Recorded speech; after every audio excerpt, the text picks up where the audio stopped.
unit conversions, and the factor label method.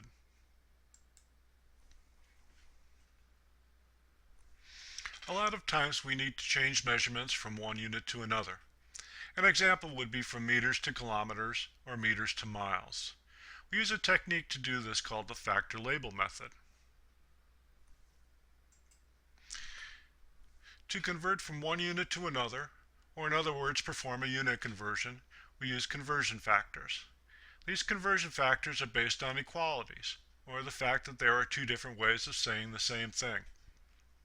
In this slide we see that 2.54 centimeters is equal to 1 inch. In this case the measurements are exactly equal. If we put one unit over another, the resulting fraction is exactly equal to 1. Because the units are exactly the same, we can write the fraction with either term as the numerator or the denominator.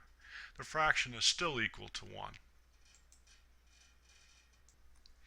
Each step in the factor label method uses a conversion factor equal to 1 in order to change units. Here, if we want to change 17.6 inches to centimeters, we would multiply 17.6 inches by 2.54 centimeters over inches.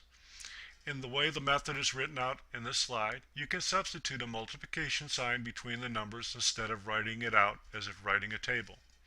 Still, you can see that inches occurs in both the numerator and the denominator, and would thus cancel out. You would then multiply 17.6 by 2.54. The answer is 44.7 centimeters. In the factor label method, you should link steps together to solve more complicated problems.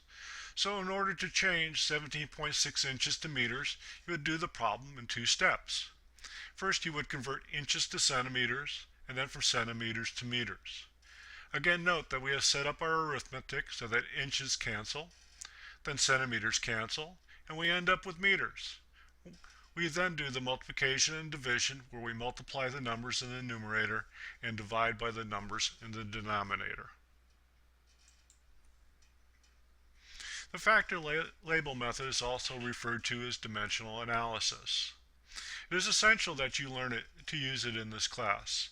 If you take other classes such as Chem 111, you will also need to do problems by this method.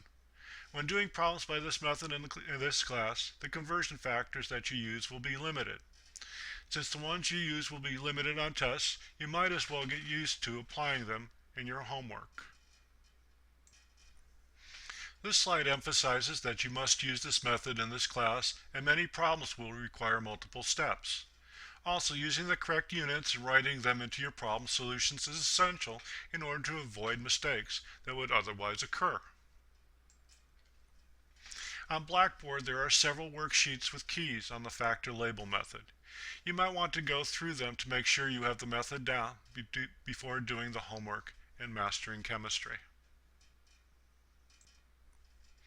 When converting between units inside the metric system, it is easiest to do this by the prefixes involved in the metric system and going through the basic unit.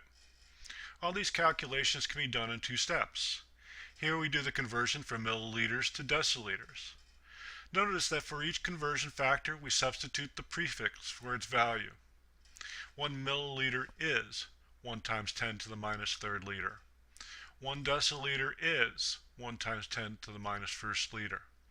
Make sure you get these conversion factors correct. Don't say that 1 liter is 1 times 10 to the minus third milliliters, or 1 liter is 1 times 10 to the minus first deciliter.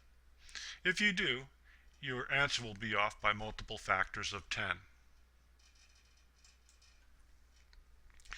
To convert between the metric and English systems, you are limited to the conversion factors on the slide.